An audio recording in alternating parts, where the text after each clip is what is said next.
Welcome, everyone. Shh, everybody's so quiet. Grand rounds today. Please, just before I begin, a reminder that another group is going to use this room very soon after, so we need to vacate at 1. And if the questions aren't all answered by 1 o'clock, if you could move out into the lobby, and Dr. Atkins will answer your questions out there. First I said, well, we have to answer the questions outside, and his face lit up because there's sun outside, which is a big event. David Atkins, PhD, is a research associate professor of psychiatry here with us at the university.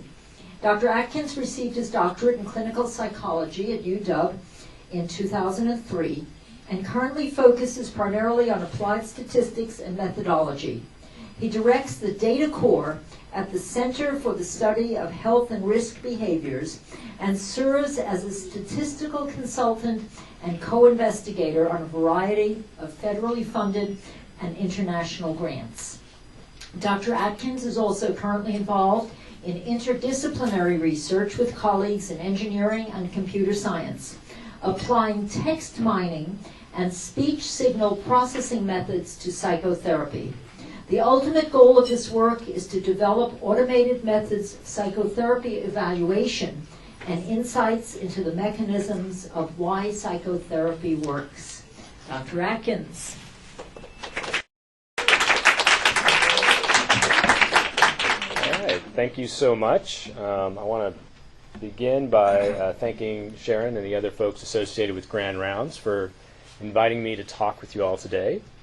I realized, although I got several comments on the title of my talk, I realized that I ran the risk of setting a very high bar and failing to achieve that. We do not have the app yet. But let me give a little bit of an overview of where we're headed today. I want to talk a bit about technology and how technology is shaping our lives and the ways in which we do kind of our day-to-day life, and also some of the applications within psychiatry. And then the bulk of the talk, I want to focus on our kind of current status of our interdisciplinary research, where we are trying to use methods out of engineering and computer science to look at automating behavioral coding, automating the evaluation of psychotherapy. And we'll end with talking about a few next steps. Okay, so just in the last 20 years, we have gone from landline phones, where if you wanted to reach someone, they had to physically be in a specific location, and you were calling from some physical location, and to cell phones, where you could be calling from anywhere, reaching someone in theory anywhere, to smartphones, where not only can you reach people, but you can access all sorts of information almost instantaneously. And you can use them to get to Facebook and Twitter so that you can interact with thousands of people almost simultaneously. I had a recent example of this that came with my daughter Ava's science project. She is 9 years old, and we were trying to figure out what she was going to do for the science project for her elementary school. And we were visiting my in-laws when she discovered that in one of the stepping stones in their backyard there was this fossil. It looked kind of like a fish. And so we got excited that, she could do some research. She could make some hypotheses about what this might be, do some research about what it might be. And this then caused me to reflect on when I was 9 and what this would have required. So it would have required that I physically go to a library. Probably it would mean talking to a librarian or spending time with a card catalog or Dewey Decimal Code system. I would have had to actually interact with books. And I might also wonder about how limited my local library is in terms of the range of books that it would have on fossils and fossils that are relevant to this. Of course, my daughter, she was forced to walk the 20 feet to the nearest laptop computer because we do not either have an iPhone or iPad. But she could almost instantaneously get on the web. She could begin searching relevant terms and accessing, who knows how much information available via the World Wide Web. So if we shift and start to think a little bit about psychiatry, there are certain ways in which technology is getting inroads into what we do. A great example of that is telemedicine, which is active right here in our own department. And again, this is serving a similar function of being able to access and interact with people in remote locations, whether that is for consultative purposes or diagnostic or even therapy. And of course, we now have over a decade of research on web-based interventions that my colleagues at the Center for the Study of Health and Risk Behavior have kind of a long history, tradition with that. And then here's a snapshot of the DBT Coach app. And so more and more the web-based is getting pushed to smartphone-based. And again, it's the ability to reach people, regardless of location or time. But for today's purposes, we might want to ask the question about, has technology touched this area of evaluating psychotherapy? And the answer thus far is really no. The technology of therapy evaluation continues to be decidedly low-tech. And although we don't actually do it in real time, this was the picture I could find, we rely on human evaluation. We rely on typically upon the application of a coding system to recorded audio or video sessions, which has a number of downsides. It's hugely time-consuming. It takes time to get a coding team together, to train them. Even after they're trained, this method does not scale up. It's at best, it's hour per hour to get the evaluations. It can be error-prone. Anyone who's actually done this work of actually trying to get your team of coders to reliably identify the key factors that you want to look at. And because of these reasons, human coding is very expensive. So particularly with the emphasis right now on dissemination and implementation, as we think about wanting to roll out psychotherapy interventions or behavioral interventions more broadly to large groups of people, this method is dead on arrival. It's just not going to work outside of well-funded research environments, and sequester is kind of doing away with well-funded. But so why is it that we don't have a technological solution yet? Well, on the one hand, it's kind of obvious, right? I mean, psychotherapy data is messy. And the data that we're talking about is not numeric. The kind of key input data is not mouse clicks. It's not survey data. It is audio and visual information. And as I tried to think about what is the overall schematic of human behavioral coding, this is what I came up with.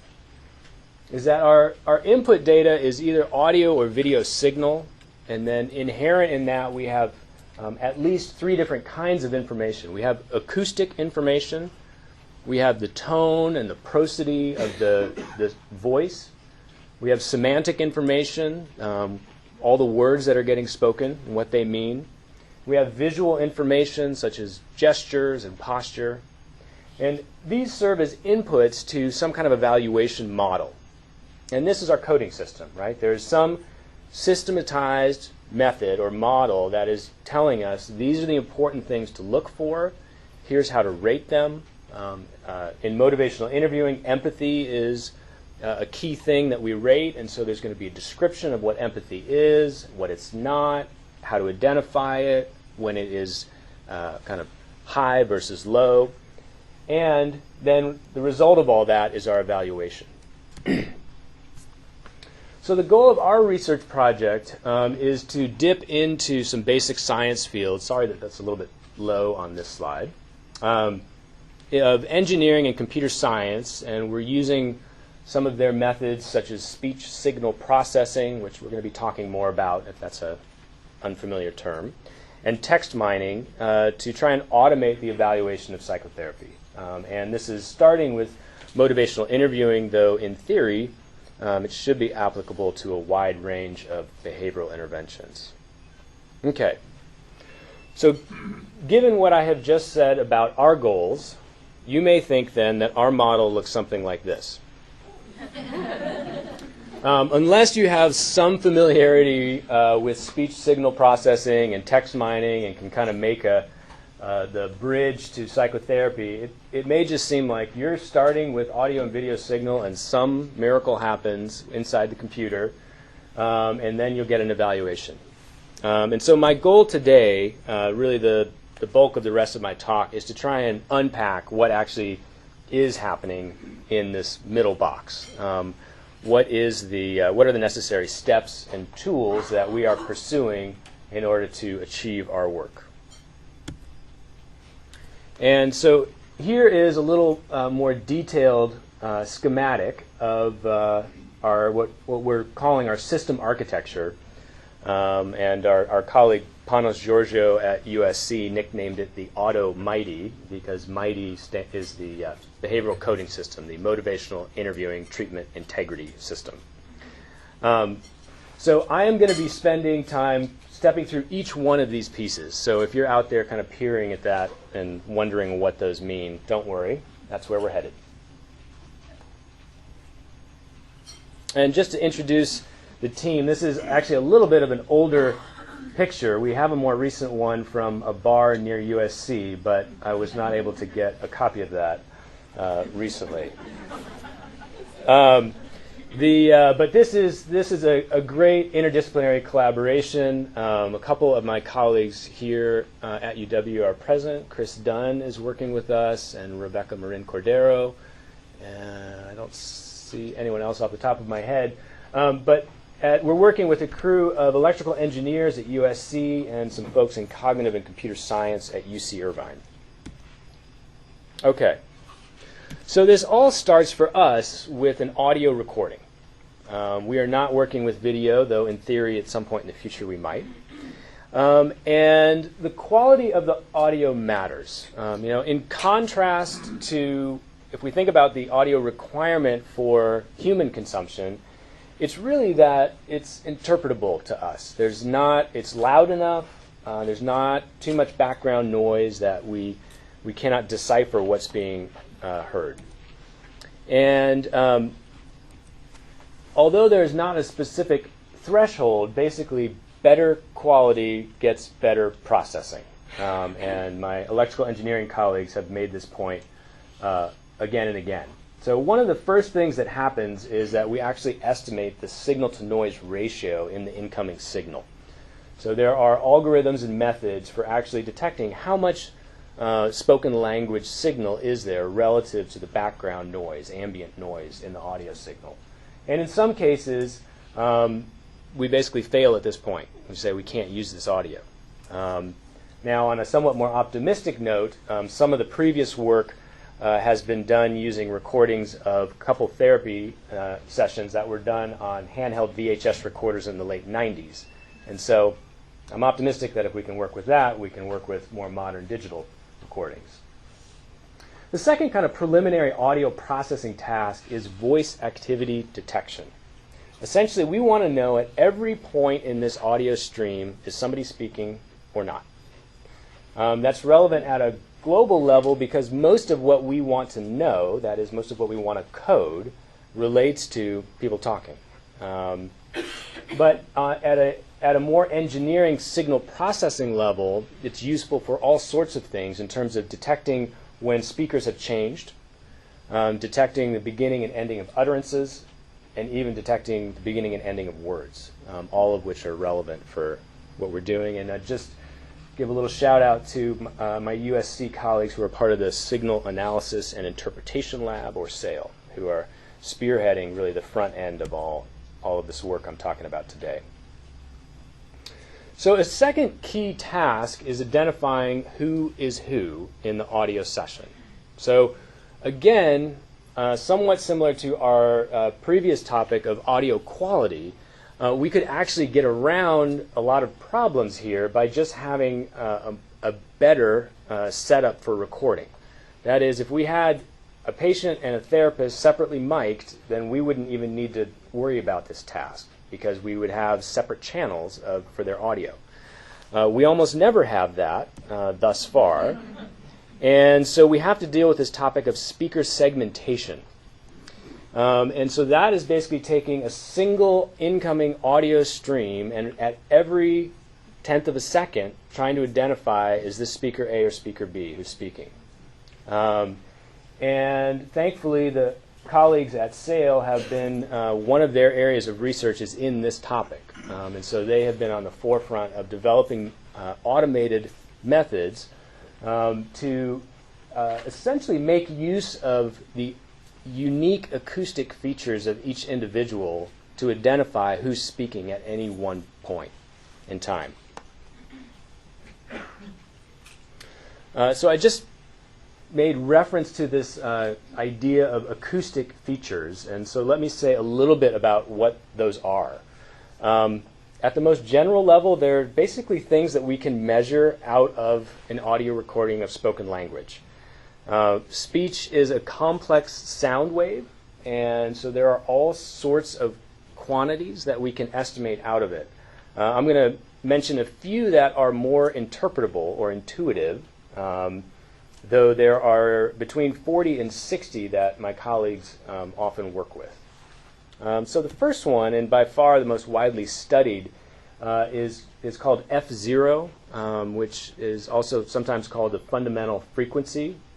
And so spoken language can be thought of as having a whole hierarchy of harmonics, if we're thinking about the actual signal of the audio wave. And so this fundamental harmonic, F0, is what we hear as pitch. And so when someone is getting more aroused and they're getting excited and we say that their voice is rising or the pitch is going up, this is in part what we're hearing, is F0. And it has been the most widely studied in part because it is relatively strongly correlated with other measures of physiological arousal. So heart rate, skin conductance, heart rate variability are all positively correlated with F0. And so sometimes we will see this referred to as vocally encoded arousal. Another acoustic feature is literally just how loud is the signal, which is the energy in the signal. And so we can begin to think, even with these two simple acoustic features, that these are relevant. We can think about a client who's becoming progressively more upset and agitated. We would hear that as the pitch of their voice going up, the loudness of the signal increasing. Conversely, we could think about a therapist who maybe is dealing with a sensitive topic in the session and their voice is lowering and they're wanting to kind of talk about that in a delicate fashion. Again, both of these would get picked up to some degree by F0 and energy. And the third one that I'll just mention in passing is jitter. And jitter is the non-vocal vibrations of the vocal tract. And we hear this when someone is extremely upset and we say their voice was shaking. Right? So it is a quality of voice that doesn't actually have to do with speech production, but actually reflects something about the physiological state of the person speaking. And that's jitter at an extreme level, but we can actually measure this quality over a much broader range. Okay? So these are, again, just 3 out of many, many acoustic features that my signal processing colleagues work with. And they get used for a whole host of tasks. Okay, so just to pan back out, at this point, we've gone from audio input, some preliminary signal processing tasks, voice activity detection, speaker segmentation. We've estimated a variety of acoustic features now, uniquely for both the therapist and the patient. And obviously there's one kind of elephant in the room that we don't have yet, which is words. And so a lot of the information content in what we say has to do with words. And so one of the other things that we are pursuing is speech recognition.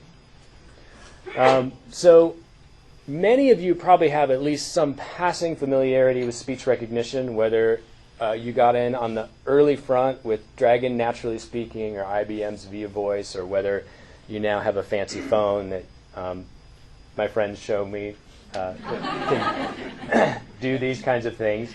But the reason that I have this kind of crazy gaggle of a picture up here is that for our purposes, we are looking at ASR, automated speech recognition, as a probabilistic process. That is, under the hood, what any of these software is doing is it's trying to make its best guess. For every little audio input, it's trying to make its best guess about what this word actually is. But obviously, sometimes it gets it wrong, sometimes to humorous effect. And so this crazy diagram up here is actually what's called a lattice within speech recognition work. And it basically is showing all of the various probabilistic pathways for a very, very simple phrase. The phrase is, can you see okay? And for those of you who are maybe closer up front, we can actually see that there is one pathway through here. Can you see okay? And then end. So that's the one correct pathway. But this speech recognition software considered every other pathway that's out there. And when my colleague Panos at USC first showed this to me, I said, it is amazing this stuff ever works. And I'm giving the 30,000-foot view of this. There are some actually fairly interesting Bayesian statistical things that go on. But so this is great, Dave. Why are you showing this to me? And the reason for that is that for human consumption, if we literally are using Dragon Naturally Speaking or our smartphone, we want that single best guess. For each chunk of audio, what is your single best guess for that word? However, the reality is that for typical therapy conditions, this will be pretty noisy. So for any of you who have used this, you know that, well, for instance, if we take the example of Dragon Naturally Speaking, it's going to have some preliminary passages that it has you read to train itself on your voice, right? So it's going to first get some training data about how you speak. Then it's going to use a high-quality microphone. It's going to tell you to do it in a very quiet location. And the other thing that helps is if you speak in a somewhat clipped voice with clear distinctions between words. Okay? None of these are true in a therapy session where we just have a free field mic and we're just recording people talking. They're talking over one another. They're laughing. They talk fast. So for our purposes, and there's been some preliminary work done on this already, we are planning to actually retain some of this probabilistic information, right? So when the audio says "and," hopefully the speech recognition will correctly get that as "and," but there's also some probability that it's "and." It's some probability that it's the beginning of "another." And so for our purposes, retaining some of these, not the best guess, but maybe the top 5 or top 10 along with their weights, is going to help us average over some of the noise. And because our goal is not necessarily to get human consumption transcriptions, but instead to actually get good models of evaluation of psychotherapy, this may be a better way to go. And there's actually been some work done on this already, which I could talk about in question and answer if people are interested. Okay. So, again, panning back out. So now kind of in our system process, we have uniquely identified speakers. We have estimated acoustic as well as lexical, the words, features. And so we're just about ready for our evaluative model. And then we run into a typical problem with evaluative models as they are used, which is for ease of use, we often have these very summary level measures, right? And so this is an example that we run into in motivational interviewing. We care about empathy, but we make a single overall judgment of empathy. So whether that is a subset, maybe a 20-minute subset of a therapy session, or whether that's the entire therapy session. In this case, the human rater took in all of that information and said, yeah, there were some really nice examples of empathy. They did it in these ways. And so overall, on a scale of 1 to 7, I'm going to give this a 6.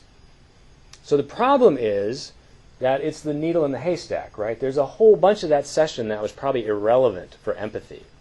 And on the left-hand side, we actually have the problem of almost too much data, right? So these acoustic features we measure either every 1/10 of a second or every 1/4 of a second. And so we rapidly get into situations where we've got millions and millions of acoustic features. But it becomes really hard to try and figure out what in that whole swimming pool of acoustic and lexical information led to someone saying empathy equals 6. And so on the one hand, we could actually use some data reduction on the left-hand side, and we could really use some data augmentation on the right-hand side. So I'm going to touch on both of these, those starting actually with data augmentation. So in pursuing our own research, we did, in fact, do our own coding, laborious as it was. And we're using an alternative coding system for motivational interviewing that actually codes every utterance. So it's every complete thought. And one of the nice things about working with smart technical folks is that they do things like this, which is they were familiar with this open source software program called Transcriber AG. It takes linked audio and text files. They then hack the source code to make a coding panel for our purposes. And so our coders could basically listen to the session, see the transcript moving kind of linked in with the audio, and then when they wanted to code, they hit the coding button and they just clicked on the point in the text, and it would automatically insert that code at that point in the text and linked with the audio. Genius, I tell you. And the key point for us is that at the end of the day, using this system allows us to have a much more specific, we have a specific section of audio linked to a specific section of text with a specific code. And so rather than having an hour-long therapy session with a single number attached to it, such as empathy, we now have, for one example, here's a 3-second utterance, which was an open question by the therapist. And so we have this nice tight linking of information. Okay. And actually one word before we get into predictive modeling. If you're sitting there thinking like, okay, this is great, but you're headed toward, you told me that you want to actually have incoming audio and you run it through some software and it spits out a code or codes. How does all of this laborious extra work get you to that, right? Because you're not going to do this at the end of the day. And the idea here is that we need really good training data. So in the same way that kind of dragon naturally speaking model is going to train first on your voice and with known data, this is our training data, right? So we want really accurate, highly specific information initially to develop models that we then are going to cut loose on just pure audio. Okay, so now a topic near and dear to my heart, statistics. So our end goal is that we want to predict codes. That is, we want to estimate fidelity in a single new case. And so even prior to talking about what statistical model we are using, we need to think about how to set up our models to do this. And so we will have one slide on Predictive Modeling 101. And so in my day job, one of the other things that I do is I analyze data. So I spend time with my computer and I crunch numbers. And in psychology and in psychiatry, when we analyze data, when we're thinking about predictive models, we typically take all of the available data and we develop our predictive model. And my technical colleagues consider this cheating. They literally, it's like incredulous to them. They're like, that's not prediction. You're not predicting anything new. What are you predicting? I did not actually have a good answer for that when they first raised that to me. So this was their proposal, and this is actually one of the standards that gets used in their field, is a process called leave one out cross-validation. And so whatever model you're using, we can think of any regression model we could use this with. But we take all of our data and remove the data for one participant. Next, for all of the remaining data, we fit a statistical model. Again, could be as simple as logistic regression. Then we use that model to predict the outcome for the one participant the model never saw. And then iterate for every participant that you have. And in this sense, you actually get an idea of how well can your model predict people that it never saw. So new incoming cases. It is actually shocking how different the results can be for your R-squared, for those of you who work with numbers. Okay. So now let's think. So that's going to be the basic framework that we are using. I will briefly talk about some of the actual statistical models. And really, one of the big issues that I alluded to earlier is that we have what some folks have called, some folks in the kind of big data world, is the curse of dimensionality. We have almost too much data. One paper we're working on right now has 9.8 million acoustic features in it. A different paper that we published last year had over 6 million individual words were included in the statistics. And so we really could use some strategies for trying to reduce this input data. So a little bit glibly, one option is just use a method that can use a whole bunch of data, plug and chug. I don't know if folks are familiar with this term machine learning, but it is a very broad umbrella term for statistical models and algorithms that basically are dealing with big data problems. And so as one example of the use of this with some data that our team has worked with, Matt Black, who's part of the USC group, was looking at predicting emotion coding of couples based on acoustic features alone. And so here's some of Matt's results. He's looking at how well he can predict emotion codes. So the blue and the green line is if he used everything all at once. And we can see that in this case he was getting about 75% or 73% correct classification. And I'll just note that so F0 is in here, and we've also got voice activity detection, just to highlight a few of the acoustic features that we talked about earlier. And this had 67,000 input features trying to predict 140 codes. So for those of you who have had any experience with statistics, this may seem kind of mind-boggling. Because we often want to maximize our outcomes relative to the number of covariates or predictors. And here we are so ridiculously upside down, it's not even funny.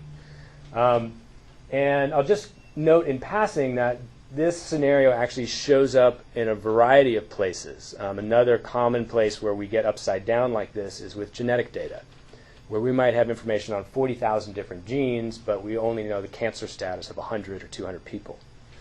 And so part of this area of machine learning has been, can we develop algorithms that can actually do this? So on the one hand, it's encouraging that we can, in fact, just throw all of our acoustic feature data, and we could throw all of our lexical feature data at one of these models, and we can actually develop a prediction model. But I think it's reasonable to ask whether this is really the best model. Conceptually, what do we think is going on here, and does that then map to whatever fancy machine learning method this is doing? And so if we return to an example that I alluded to earlier, so if we think about a therapist who's dealing with kind of sensitive topic within a therapy session that might then get coded as part of empathy, right? So there's going to be a shift down both in terms of the energy, the loudness, and there might be a shift down in terms of F0, the pitch of the voice. So including F0 at every quarter second in the session kind of misses that general pattern, right? And we actually have some idea, some kind of specific ideas about what kind of grouping or summary measure for the acoustics might be important. And so this is one of the things that we are starting to talk about now is, can we develop some kind of intermediate layer of kind of, my technical colleagues love this phrase, domain knowledge. So we are the domain knowledge people here at UW. And so they're quizzing us about, so what does empathy sound like? Well, how would I know what that sounds like in a session? And then can they derive different types of summary statistics from our acoustic features that we could then use as inputs to models, which would both achieve getting down from 67,000, probably, maybe, I mean, we still might have 100, but would be quite different. So that would be one place where we're trying to actually use domain knowledge to define input features or covariates. There also are some models that this is part of what they do. And so I'll briefly mention some work by the Irvine colleagues who are text modeling experts. And they, Mark Stivers and Pork Smith at Irvine, helped to develop models for text called topic models. And these are a little bit like cluster analysis or factor analysis, where you provide a large section of text and the model is basically trying to understand what are the different semantic themes here. What are the different words? How do they go together? How is there a coherent understanding of the content? And so we have applied this to a couple therapy study, and some of these words may be hard for you all to see, but there are definitely topics that come out where there's, it's very clear what the model is picking up on and why these words would hang together. And in the same way that in factor analysis, we have to name the factors that we find, the same thing is true here. So any of the labeling at the top is stuff that we then added to it. But the key point related to what we're talking about now is that the model, in this case, the model took 6 million words coming in and was able to reduce that to about 100 topics. So we have a huge amount of reduction in the input information. And the other nice thing about it is, at the end of the day, if the predictive model says, here are the topics that are related to empathy, we can actually interpret that. When we are using the kind of more machine learning plug and chug method, it's really hard to say, interpret those results. We could get good predictions in some cases, but the results themselves would be difficult to interpret. So I can, and I'll say just in passing that these last two slides where we're actually working with what are models that what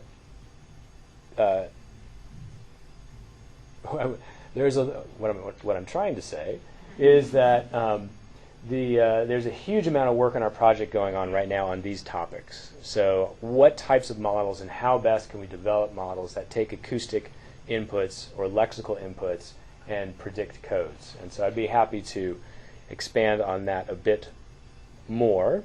But I'm going to actually wrap up here with a few final things. So this kind of overarching picture is not only a kind of schematic for what we are doing, it is a simplified version of the actual software architecture that's being developed. And so that is underway, and the goal for the prototype for the system software coming online is May 15th. And I have to say that the folks we're working with at both sites are really just unbelievably sharp. And they were actually a little chagrined. The USC folks are developing this for application across a variety of different projects, ours being one of them. And their goal is that the system would be able to run in real time, so that as soon as you start a therapy session, that it could start crunching numbers and giving feedback. And they were actually a little chagrined when I said, we don't actually have to do that. We will actually have an entire recorded hour of session. But that is their goal. And for some of the things that they do, that is the requirement. So the prototype for that is coming online soon. As I mentioned, the predictive modeling of codes is a big ongoing project. The other thing that is on our calendar right now is to link up some of the existing work that we're doing on predicting codes with output from the ASR. So again, taking this probabilistic representation of language and then that serving as inputs to predictive models. That will be a good time in the upcoming fall. And then for the app, stay tuned. All right, that is what I have for today. Thank you for your attention.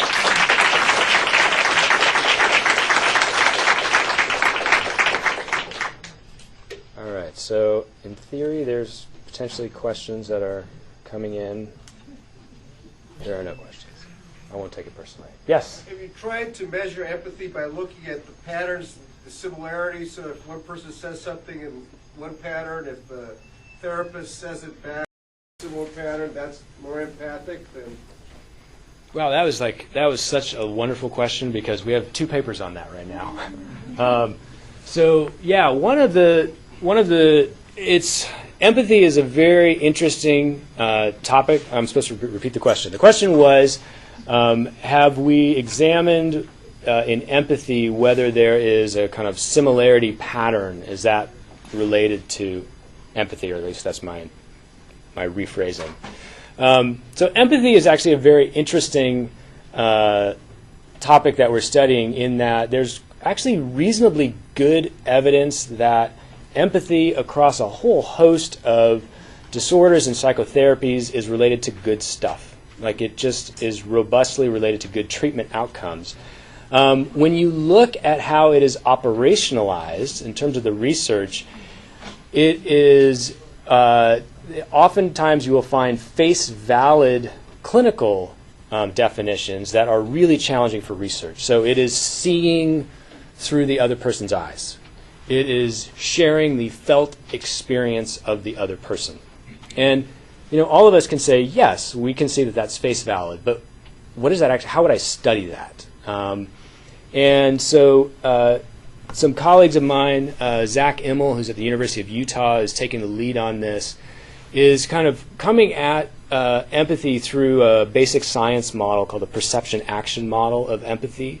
And it has one of its kind of main features, a sort of synchrony or mimicry as evidence of empathy, kind of starting with animal models all the way up. And so we actually have 2 different projects right now where we're looking at exactly that. Zach took the lead on a project in which we're looking at vocal synchrony, so using acoustic features. To what extent does the kind of mapping and similarity during a therapy session of motivational interviewing, how does that synchrony of therapist and patient relate to behavioral observations of empathy? And what we find is that you have much better vocal synchrony for the higher rated empathy sessions. So that's some initial work. The USC colleagues have also done some related work on entrainment, where they're actually trying to understand synchrony is kind of the way we're defining it. Synchrony is that these things just go together. And entrainment would be that one person is actually entraining to the other. And so we would have a pretty specific prediction that therapists ought to be entraining to the vocal qualities of the patient. And so they've got some ideas on how to pursue that. And so there's a conference presentation that just went in on that. Yeah. Do you know that if there's any work being done at the end of the day, the ultimate outcome is a positive result for our patients, right? So is there any work starting with those who have had really positive results? Not that we can totally disentangle that from individual predictors, but working back to the signature codes, that are nonverbal, that are not the verbiage itself, if that makes any sense. So working backwards, and then the other way, would you be surprised if, in some ways, the actual words themselves weren't that important? It was the tone and the match. Yeah. So the question was, at the end of the day, the ultimate goal is that patients would get better, and so have you started with that endpoint and worked your way back? And then, secondly, do we have an intuition about whether words are actually all that important, or could it actually be that tone carries the day? And so thus far, the lion's share of the work that we've completed thus far has focused really on this behavioral codes as our outcome. So we have patient outcomes in our data, but we haven't yet really spent much time with that. So we have been started to do some work looking at behavioral codes that are hypothesized to be indicators of good treatment outcome, such as client change talk within motivational interviewing. And we have talked about the general idea that you have thrown out, which is if you take some of these models, like we say topic models for instance. So here's a model that is finding certain semantic clusters of words. We can condition that model on different types of other data. And so one possibility is you can condition the model on outcome status. And could it then learn what types of words are associated, what types of semantic patterns are associated with good outcomes? I think it will probably take quite a bit more work than that. I think what I didn't share today is that when we first started this project and we first had text coming online, my colleagues at Irvine started using their off-the-shelf topic model methods, and the results looked really bad. And they realized that pretty much all of their work had been done with written text. They used emails, they got the Enron emails, they have the New York text from the New York Times, from Netflix, from you name it, scientific abstracts. And this was the first time they'd ever dealt with spoken language. And it's very, very different. And so it's actually just in the last 6 months that they have been developing new methods that appear to be getting traction with dyadic spoken language.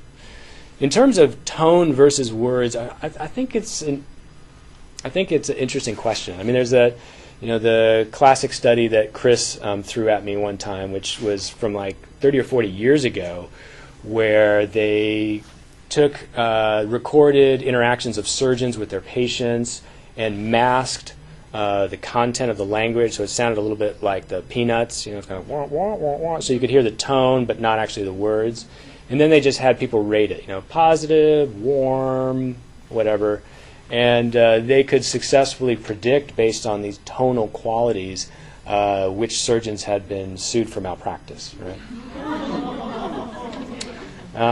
And so there's something to it. And intuitively, like when I come through the door at the end of the day and my wife says hi, like that says reams, right? I mean, when you've had that degree of vocal training with individuals, yeah, tone can say a lot. At the same time, words are really no one argues about what words mean, and we have all these acoustic features that are really hard to, they don't have an intuitive meaning, so we shall see. And that being, that was, your talk is awesome. Thank you. Oh, thanks. Other questions? Or we can, yes? Is it possible when you're in a dyadic conversation to be able to discern from the way one person is speaking what the nonverbal communication was of the person speaking to them? Yeah, so we in this, our particular study right now is not dealing with video. So we are sidestepping the issue of nonverbal communication. The USC colleagues generally, they kind of frame their approach as behavioral signal processing, and they kind of think about almost anything as signal. And so they have done work with video and postures and gesturing. I don't know whether they have done anything directly along those lines in terms of the ability to predict nonverbal behavior based on what is said. There are certainly coding systems that code for both verbal and nonverbal behavior, and I can, at least in one instance, think of examples where nonverbal behavior seemed to have better signal in terms of predicting treatment outcomes, or in this case it was a study with married couples, and it was showed that there was better prediction of divorce outcomes down the road. I would think that just in a normal conversation, for example, if one person is speaking and their tone or pacing or whatever shifts at a certain point, one could almost assume there had been some sort of communication with the other person in the conversation. It's reflected in that shift. And in the shift might even reveal what kind of a communication that might have been, but that's not being done too much. Not at the moment. So again, just repeating for those of you following along at home, the question was about the interplay in dyadic communication between verbal and nonverbal behavior, and the ability to make connections between perceived shifts in verbal communication and whether that might relate to nonverbal.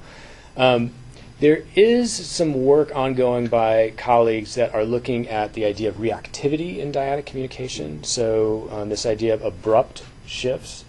And at this point, all I know is that they're pursuing that, and I don't know exactly whether they're considering nonverbal inputs as part of that. But, yeah. Have you done any work across cultures? And if so, is there anything universal in language or gestures? Yeah, so that's a very interesting question. So the question was about essentially cross-cultural issues, so language is definitely culturally determined, and at this point, directly in our project, no.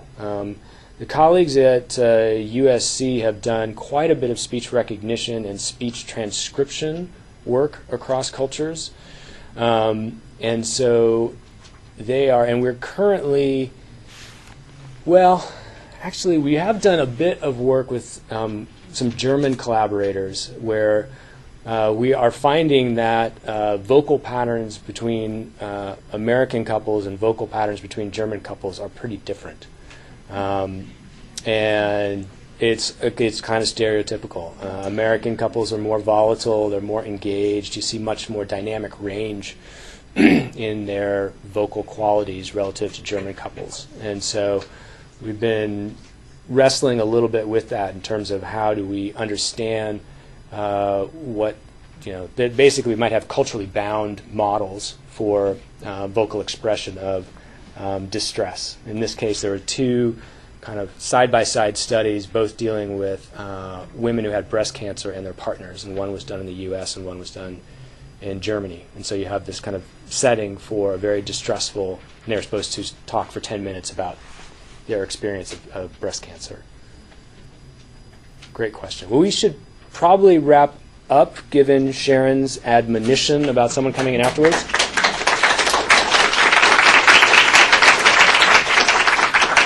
I am happy to linger if folks have additional questions. Thanks for your time and attention.